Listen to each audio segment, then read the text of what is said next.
I wanted to do one real life example and of an application of the slopes of tangent lines and secant lines. So let's let s of t be equal to the position of an object at time t. Now, the average velocity of the object over the interval t1 to t2 is equal to, so that's the change in the position, divided by t2 minus t1, so that's the change in the time. And if you notice, this has the structure of a slope, and in fact, this is just the slope of the secant line through the 2 points t1 s of t1 and t2 s of t2. So here we see the slope of the secant line to the graph of this curve gives us average velocity. Similarly, the instantaneous velocity, okay, so that's like the speed that you would see if you look at a speedometer. It's just in that second in time, that moment in time.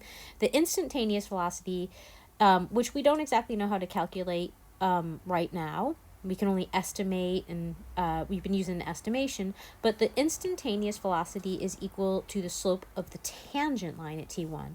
So one thing to note is that we can use the average velocities to estimate the instantaneous velocity, because you saw in the last video that we used the slopes of the secant lines, and we got closer and closer to t1. Those secant lines became better estimates for the slope of the tangent line. Here's just a quick graph. So here's my function s, my position function, and here are my values. This is one time, this is my second time, and you can see that the secant line goes through these 2 points, and the slope of the secant line is the average velocity over this time interval. Okay, and if I just look at one instant in time, t1, and I look at the tangent line at t1, that slope, the slope of this tangent line, gives me the instantaneous velocity. Okay, so let's do one quick example. The following data were recorded for a car traveling east. Here t represents time in hours. S of t represents position in miles. So at 1 hour, 1 hour into the trip, the car had traveled 30 miles. When the data are graphed, the slope of the tangent line represents the instantaneous velocity in miles per hour. So here is an example. We would like to estimate the instantaneous velocity at t equal 4 by calculating the slope of the secant line through t1 equal 4, and then we've got these 3 different values we're going to take a look at. So let's start with A. So we're going to be calculating the slope of the secant line through t1 equal 4 and t2 equal 1, and so let's take a look at what that would look like. So I've plotted the points and sort of just kind of to give me a sense of what the graph might look like. Here's t equal 1, here's t equal 4. And you can see they correspond to this point on the graph as well as this point on the graph. So the secant line is going to have this slope, okay? And that's going to give us an estimate of the tangent line that's actually at t equal 4. So that's what we're actually calculating. So let's take a look at how to calculate this. Okay, so for part A, so we have the slope of the secant line, which is equal to the average velocity. So we know that that is equal to s of t2 minus s of t1 over t2 minus t1.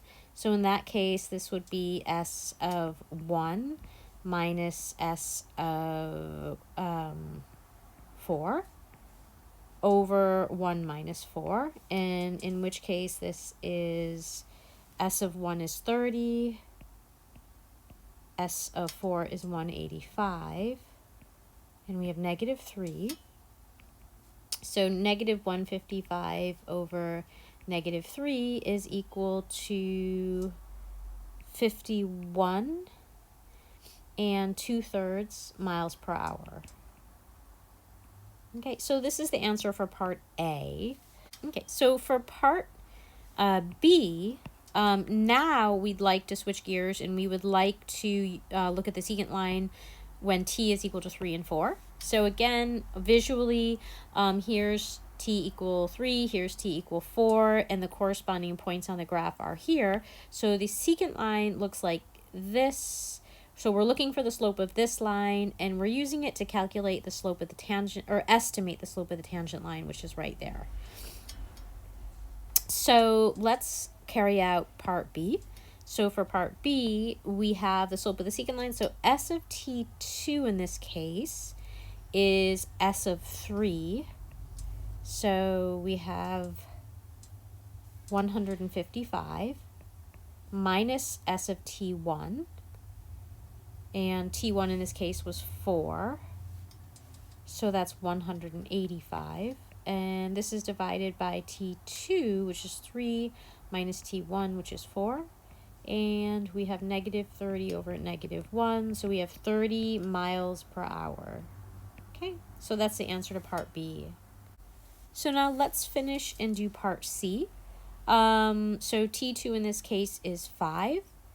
And our t1 is still 4. So if we just try to visually see what we're doing here, 4 and 5 are located here on the graph, and you can see the corresponding points over here.